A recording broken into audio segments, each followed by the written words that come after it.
ചെറിയ കുട്ടികൾക്കും സുഹൃത്ത് സാറാണ്. നമ്മുടെ പ്ലസ് ടുക്കാരുടെ ഓണ എക്സാമിൻ്റെ ടൈമൊക്കെ ഇങ്ങനെ പതുക്കെ ആയിക്കൊണ്ടിരിക്കുകയാണ്. ഇപ്പോഴേ പഠിച്ചു തുടങ്ങിയെങ്കിൽ ഏകദേശം നല്ല രീതിയിൽ കൂടെ നമുക്ക് മാർക്ക് കിട്ടത്തുള്ളൂ. ഒരു സത്യം പറയാം, നമ്മൾ ഓണ എക്സാമിന് കിട്ടുന്നത് പോലെ മാർക്ക് പിന്നെ കിട്ടാറേ ഇല്ല പ്ലസ് ടുക്കാർക്ക്. എന്ന് പറഞ്ഞാൽ അടുത്ത ക്രിസ്മസ് എക്സാം വരുന്നു, അത് കഴിഞ്ഞിട്ട് നമ്മുടെ പബ്ലിക് എക്സാം. ഇതിലൊക്കെ നിങ്ങൾക്ക് ഏറ്റവും കൂടുതൽ സാധാരണ കിട്ടുന്നത് ഓണ എക്സാമിനാണ്. ക്രിസ്മസ് എക്സാമിന് എനിക്ക് തോന്നുന്നു ജയിക്കുന്നവരുടെ എണ്ണം വളരെ കുറവായിരിക്കും. ഞാൻ ഈ പറയുന്നത് ഇപ്പോഴേ എഴുതി വെച്ചോ, നിങ്ങൾക്ക് സംഭവിക്കുന്നതായിരിക്കും. അല്ലെങ്കിൽ നല്ലപോലെ പഠിച്ചോണം. ഓക്കെ, കാരണം അത് പഠിച്ച് തീർക്കാൻ പ്ലസ് ടുവിൽ ക്രിസ്മസ് എക്സാമിന് ആരെക്കൊണ്ടും എന്ന് പറഞ്ഞാൽ കുറേ പേർക്ക് പറ്റും. ഞാൻ പറഞ്ഞു മോസ്റ്റ്ലി ഒത്തിരി കുട്ടികൾക്ക് പറ്റാത്തൊരു കാര്യം. അതുകൊണ്ട് നിങ്ങൾ ഓണ എക്സാമിന് മാക്സിമം മാർക്ക് വാങ്ങിച്ച് ടീച്ചേഴ്സിനെ ഒന്ന് ഇമ്പ്രസ് ചെയ്തേക്കണം. മീൻസ് നല്ലപോലെ പഠിക്കുന്നതിനാണ് ഞാൻ എന്ന് ആദ്യമേ അത് ശരിയാക്കിയേക്കണം. നിങ്ങളെ പ്ലസ് വണ്ണിൽ കണ്ടതാണ്. എന്നാലും പ്ലസ് ടുവിൽ എത്തുമ്പോൾ പിന്നെയും മാറ്റങ്ങളൊക്കെ ഉണ്ടോ എന്ന് അവർ നോക്കും ഓരോ കുട്ടിക്കും. അല്ല പ്ലസ് വണ്ണിലെ പോലെ തന്നെയാകും എന്നല്ല. ചിലർക്കൊക്കെ നല്ല മാറ്റങ്ങളുണ്ടാവും, ചിലർക്ക് ഭയങ്കര മാറ്റമായിരിക്കും താഴോട്ട്. മീൻസ് ഉഴപ്പ് അതും അങ്ങനെയുണ്ട് കേട്ടോ. അപ്പോൾ നിങ്ങളാരും ഒരിക്കലും ഉഴപ്പരുത്. ഇത് ഏറ്റവും വലിയ കോഴ്സാണ് പ്ലസ് ടു. ഇതിൻ്റെ എന്തൊക്കെയാണ് പ്രയോജനങ്ങൾ എന്നൊക്കെയുള്ളത് ഇത് കഴിഞ്ഞുള്ള റിസൾട്ട് വെച്ചുകൊണ്ട് നിങ്ങൾ മുന്നോട്ട് പോകുന്ന ഓരോ കോഴ്സിനുമാണ് ഇതിൻ്റെ പ്രയോജനങ്ങൾ. നമുക്ക് റിസൾട്ടിൽ അതുപോലെ നമുക്ക് കിട്ടുന്ന മാർക്കിൽ നമ്മൾ പഠിച്ച രീതി എന്തുമാത്രം പഠിച്ചു, ഇതെല്ലാം വളരെ ഇമ്പോർട്ടൻ്റ് ആയിട്ടുള്ള ഫാക്ടേഴ്സ്. അതുകൊണ്ട് ഓരോരുത്തരും ഇത് കാണുന്നവർ നല്ലതുപോലെ പഠിച്ചോണം. നമ്മുടെ ക്ലാസ് മീൻസ് ഇതിൽ ക്ലാസ് എന്ന് പറഞ്ഞാൽ പഠിപ്പിക്കലല്ല, പഠിപ്പിക്കുന്ന ഒത്തിരി ക്ലാസ്സുകളുണ്ട്, കണ്ടേക്കണം. നിങ്ങൾക്കിത് പ്രയോജനം ഉണ്ടെങ്കിൽ ഉറപ്പായിട്ടും ഒന്ന് ഷെയർ ചെയ്യണം, ലൈക്ക് ചെയ്യണം. ഓക്കെ, അപ്പോൾ ഞാൻ പറഞ്ഞു വന്നത് നമ്മുടെ ഓണ എക്സാമിന് മാത്സിന് പഠിക്കാനുള്ള ചാപ്റ്റേഴ്സുകൾ നിങ്ങൾ കൃത്യമായിട്ടൊന്ന് അറിയണം. എല്ലാവർക്കും അറിയാം അല്ലേ സ്റ്റാർട്ടിംഗ് ഒക്കെ എന്താണെന്നൊക്കെ ഉള്ളത്. നമ്മുടെ ആദ്യം റിലേഷൻസ് ആൻഡ് ഫങ്ഷൻസ് ആണ്. അപ്പോൾ ഈ റിലേഷൻസ് ആൻഡ് ഫങ്ഷൻസിനുള്ളിൽ നിന്നും ഏകദേശം നമുക്കൊരു 15 മാർക്കോളം പ്രതീക്ഷിക്കാം.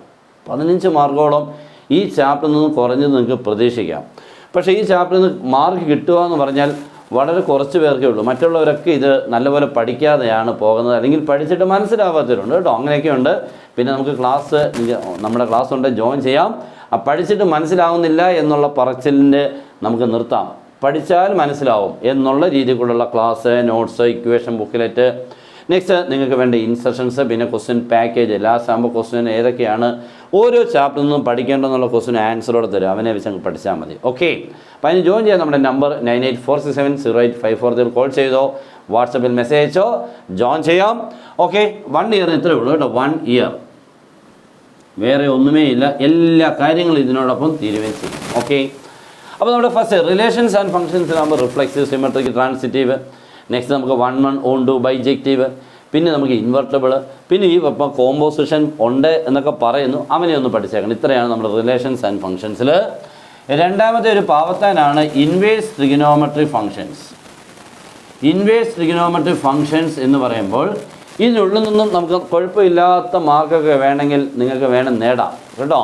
വലിയ കുഴപ്പമൊന്നുമില്ല. ഇതിൻ്റെ ആദ്യം പ്രിൻസിപ്പൽ വാല്യൂസ് ഉണ്ട്, അത് അതിനകത്ത് മെയിനായിട്ട് പഠിക്കാം. പിന്നെ കുറച്ച് പ്രോപ്പർട്ടീസ് ഉണ്ട്. പിന്നെ മുന്നോട്ട് എവിടം വരെ ഉണ്ട് എന്നുള്ളത് ഇത്തിരി പ്രശ്നമുണ്ട് കേട്ടോ. അതിനൊരു വ്യക്തതയില്ല. മീൻസ് നമ്മൾ റൈറ്റ് ഇൻ സിംപ്ലസ്റ്റ് ഫോം എന്ന് പറഞ്ഞുകൊണ്ട് പ്രോപ്പർട്ടീസൊക്കെ വെച്ചുകൊണ്ട് ചെയ്യുന്ന കുറച്ച് ക്വസ്റ്റ്യൻസ് ഉണ്ട്. അത് എന്തുമാത്രം ടഫ് വരെ പഠിക്കണമെന്നുള്ളൊരു കൺഫ്യൂഷൻ ഉണ്ട്. എന്തായാലും അവരെ നമുക്ക് ഏകദേശം ഒരു 10-12 മാർക്കോളം ഉറപ്പിച്ചുണ്ടാവും എന്ന് മാത്രം ഓണ എക്സാമിന് കാണും. ഓക്കെ, നെക്സ്റ്റ് നമ്മുടെ എല്ലാവരുടെ ഇഷ്ടക്കാരൻ എത്തിയിട്ടുണ്ട്, മെട്രിസസ്. ഓക്കെ, ഇത് വളരെ ഇഷ്ടമാണ്. നാലാമത്തെ ആരാന്ന് എല്ലാവർക്കും അറിയാം, ഡിറ്റർമിനൻസ്. ഈ 2 ചാപ്റ്റർ എല്ലാ കുട്ടികളുടെ എല്ലാ പരിപാടി ഇവനും വേണം ജയിപ്പിക്കാൻ എന്നെ അല്ലേ. ശരിയാണ്. പക്ഷേ ഒരു കാര്യം അപകടം ഇതിൻ്റെ അകത്തുണ്ട്. ഇവനെയൊക്കെ പഠിക്കുമ്പോൾ നമുക്ക് തെറ്റാൻ വളരെ സാധ്യതയാണ്. നിങ്ങൾ പ്രതീക്ഷിക്കുന്നവർ അങ്ങ് അത്ര ഈസിയൊന്നുമായിട്ട് ആൻസർ ശരിയാക്കാൻ പറ്റില്ല. പക്ഷേ ക്വസ്റ്റ്യൻ്റെ മെത്തേഡ് അറിയാം, ക്വസ്റ്റ്യൻ ചോദിക്കുന്നത് എന്താണെന്നറിയാം, ചെയ്യേണ്ടത് എന്താണെന്നറിയാം. പക്ഷേ ചെയ്യുമ്പോഴുണ്ടാകുന്ന തെറ്റുകൾ നിങ്ങൾക്കറിയത്തില്ല. അതാണ് പറഞ്ഞത്. ഓക്കെ, അപ്പോൾ വളരെ തെറ്റാവുന്നതും ഒത്തിരി മാർക്കുള്ള ഒരു ചാപ്റ്ററാണ് ഇത്. രണ്ടുകൂടെ ചേർത്ത് ഒരു 30-35 മാർക്കോളം മിക്കവാറും നമ്മുടെ ഈ ഓണ എക്സാമിന് കാണും. ഓക്കെ, ഈ 2 ചാപ്റ്ററോടെ ചേർത്ത്.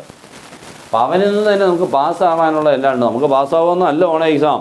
60 നമ്മുടെ എക്സാമെങ്കിൽ 60, ഞാനിപ്പോൾ 80 കണക്കൊക്കെയുള്ള രീതിയിൽ കൂടെ പറയുന്നത് കേട്ടോ. നമുക്കൊരു 60 ഇത്രയും വരില്ല. നമുക്കൊരു 15 തൊട്ട് 20, 25 വരെയൊക്കെ നിങ്ങൾക്ക് പ്രതീക്ഷിക്കാം കേട്ടോ ഈ ചാപ്റ്ററിൽ നിന്നും, ഈ 2 എണ്ണത്തിൽ നിന്ന്. അപ്പോൾ 60 നിങ്ങൾക്ക് ഏകദേശം ഒരു 50 മേളിൽ വാങ്ങാൻ ശ്രമിക്കണം. 50ക്ക് മേളിൽ എന്നെങ്കിലും നമുക്ക് ആ ഓണ എക്സാമിനൊക്കെ പഠിച്ചു എന്ന് പറയുള്ളൂ. അല്ലെങ്കിൽ 40 ആണെങ്കിലും വലിയ കുഴപ്പമില്ല, ബുദ്ധിമുട്ടുള്ളവർക്ക് 40 ആണെങ്കിൽ ഓക്കെ ഇല്ല, പക്ഷെ നല്ലപോലെ പഠിക്കുന്നവർ എന്തായാലും 50 മേളിൽ വാങ്ങിച്ചിരിക്കണം. ഓക്കെ, നെക്സ്റ്റ് 5ാമത്തെ ചാപ്റ്ററാണ് continuity and differentiability or derivatives. ഇവരിൽ നിന്ന് നല്ലപോലെ പഠിക്കാനുണ്ട്. മീൻസ് നല്ലപോലെ പഠിക്കാൻ കുറേ ടോപ്പിക്സും ഉണ്ട്, രണ്ടാമത് മാർക്ക് ഒത്തിരി ഉണ്ട്. അതുകൊണ്ട് നല്ല രീതിയിൽ കൂടെ ഈ ചാപ്റ്ററിനെ നിങ്ങൾ പഠിച്ചോണം. ഇവൻ്റെ കണ്ടിന്യൂഷൻ അങ്ങ് പോവുകയാണ്. ഇനി applications of derivative integration, next applications of definite integral in differential equations, 5 ചാപ്റ്ററാണ്. പബ്ലിക് എക്സാം ആകുമ്പോൾ ഏറ്റവും കൂടുതൽ വരുന്ന ഒരു ടോപ്പിക്കാണ്. 5 ചാപ്റ്ററിൽ നിന്ന് ഏകദേശം ഒരു 30 മാർക്കും മേളിൽ നിങ്ങൾക്ക് പ്രതീക്ഷിക്കാം.